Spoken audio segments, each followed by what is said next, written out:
Hello, and welcome to the BEA 2012. I'm Chris Colfer, and I am so incredibly honored to be here hosting today. You can tell that I'm really honored in telling the truth because I get extremely high-pitched when I get nervous and excited, so I apologize now. I come from a completely different world. I come from a world of touring buses, not magic school buses. So it's quite a change of scenery for me, and it's been a pleasure to be here. I want to thank, before I begin, the Children's Booksellers and Publishers Committee, if you're here today. And I also want to thank the ABC Children's Group at the ABA and the Children's Book Council. So whoever you guys are, thank you so much for being here and having me. I am absolutely honored to be sharing a stage with these literary legends. And I'm sure they're excited that the guy from Glee is here as well. The book world is so welcoming and inviting, and you guys work together. It's so foreign to me. And I have to thank my awesome publishers, Little Brown, who have been an absolute dream to work with in the process. It's great. Sometimes I'll say to people that are on my team that are not part of the book world, say, wow, they work with us. It's great. But you can't really say much about your family or your pet cat without someone going, can it be a book? But that's nice. That's fine. Well, the reason that I'm here today is because my first novel, The Land of Stories, The Wishing Spell, comes out July 17th. At least I'm still hoping it comes out July 17th. Otherwise, I have a tattoo that needs to be removed. And my story with The Land of Stories is it's something that I've wanted to do since I was a wee kid of 10 years old, and have promised myself that I would eventually do it, and finally found a platform to launch a book. And so here I am with Little Brown publishing it. And when I was younger, I was absolutely obsessed with fairy tales, and my mother used to read them to me every night before I would go to bed. And her book that she'd read from was so different from every other treasury fairy tales I've ever seen, because the pictures inside of it were not illustrations, but photographs of these dolls positioned in various situations of action that the story was telling. And I remember as a 4-year-old looking at that, just thinking it was so accessible, and how I really just wanted to dive into the book and have all these adventures with these fairy tale characters that I grew up loving. And so I think then is when I started kind of planning the book.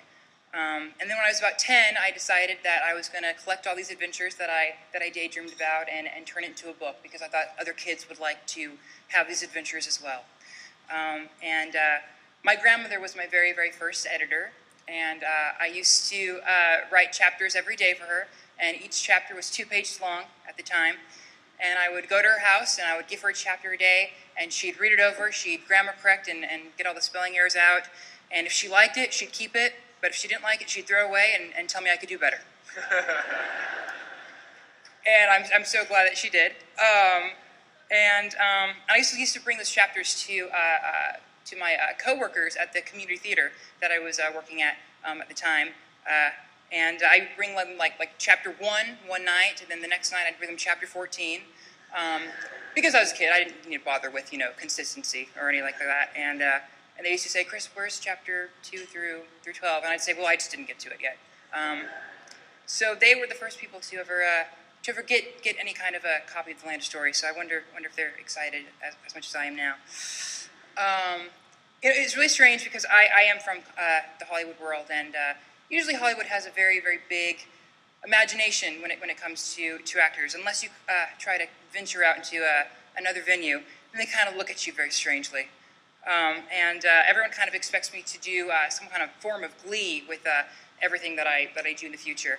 And these next questions I'm going to read are actual questions that I have been asked on red carpets by reporters and journalists who think it's kind of strange that I'm doing a book instead of per se an album or another movie or something. So I'd like to share this with you now. First one, Chris, tell us about your book. Will there be singing and dancing in it? No, that would be kind of hard, unless every page was like a Hallmark, card where it's saying. But no singing and dancing in the book. And oh, what's it about then? Well, it's about two twins, Connor and Alex, who fall into a magical book and end up in the fairy tale world, and they have all these adventures with the fairy tale characters they grew up reading about. Is it autobiographical?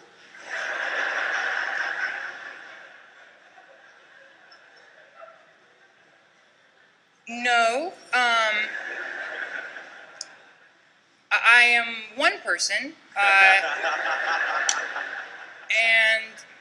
I did not fall into a magical book and have adventures in another dimension. I would like to, but that did not happen. Now, do you play a gay student struggling for acceptance in this book? Once again, no. This is a book, and I'm not in this book. No, I do not make a cameo in the fairy tale world. No. But there's tons of valuable lessons in the book as well. Oh, and what are those? Well, for instance, Cinderella has this big spiel about how when she first came to the castle, she wasn't really liked by the kingdom because all the aristocratic families wanted the prince to marry their daughters. So she was known as the Pumpkin Princess and the Mouse Monarch, before she really made a difference and people, first started liking her. So she really had to put in her time with the kingdom. And why would you write a book like that instead of doing an album? Well, it was a promise I made myself when I was 10 that if I ever had the chance to make this into a book, that I would, and here I am, and finally the promise has been fulfilled, and it's very therapeutic to finally get this out in the world. You've wanted to do this since you were 10, so you've had this story in your mind for 5 whole years.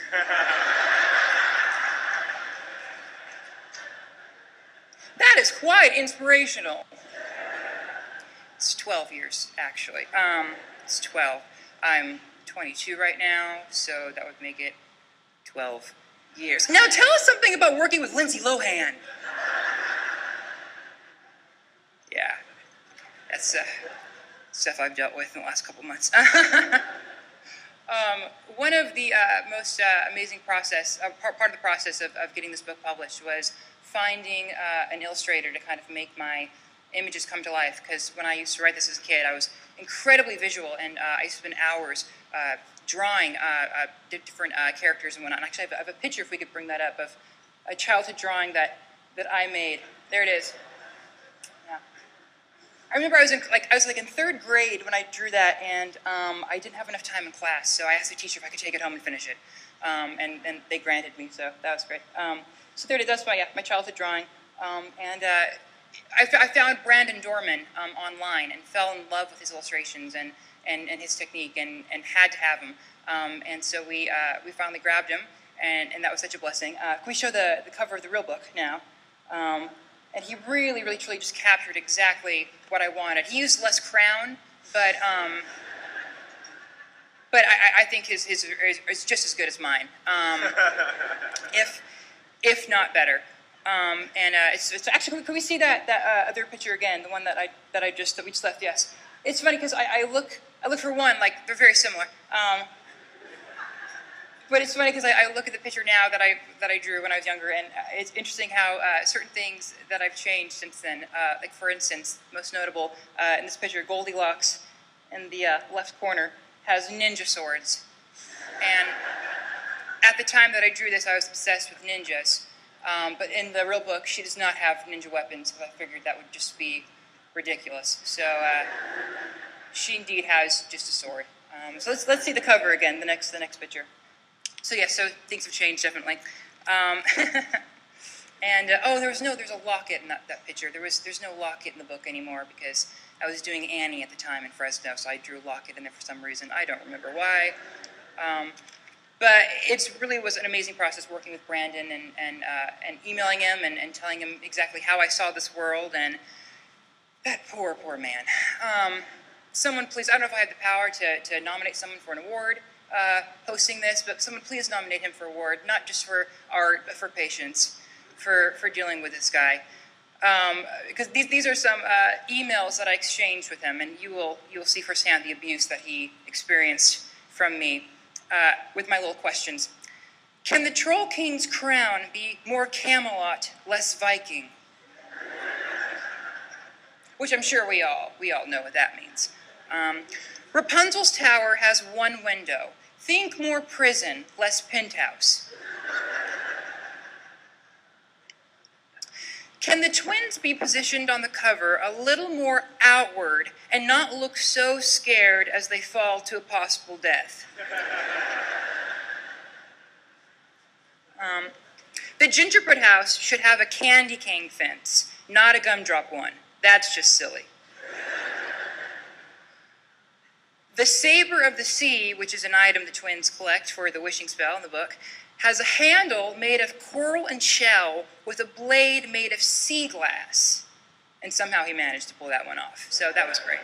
And one of my favorite notes ever, the magic mirror is tall and is a rectangular half circle with a black frame and vines made of cast iron weaving in and out of it like snakes. Also, there's a silhouette of a man standing inside the mirror. You know, like a stalker looking through a window on a foggy day. And he managed that one too. So I have to thank you, Brandon, so much. I have not yet met you, probably because of the restraining order. But thank you so much for bringing those to life for me. And in the book, the twins travel through the magical world of fairy tales, and I didn't even know how to describe the world to Brandon to recreate. I would tell him it's like Australia, but there's a bay in the southwest corner, and there's a river here. So rather than going through that process and putting through that, I just found a map that I made when I was in junior high. If we could show that next picture, I made that on Microsoft Paint in my bedroom, probably about 4 o'clock in the morning in Clovis, California, and didn't know how I would verbally explain it to him. So I just sent him the map. And he recreated it for me. So if we could show the next picture. So pretty. I got a little emotional when I first saw it. Yeah, so there it is. There's the land stories. And if we can put them side to side now, that picture. It's really, it's so incredible for me to look at that. Thank you. And see that my little land of stories is all grown up and out in the world, and other kids are going to read it now. I'm so anxious. So I'll stop talking now. Our next speaker I'd like to present is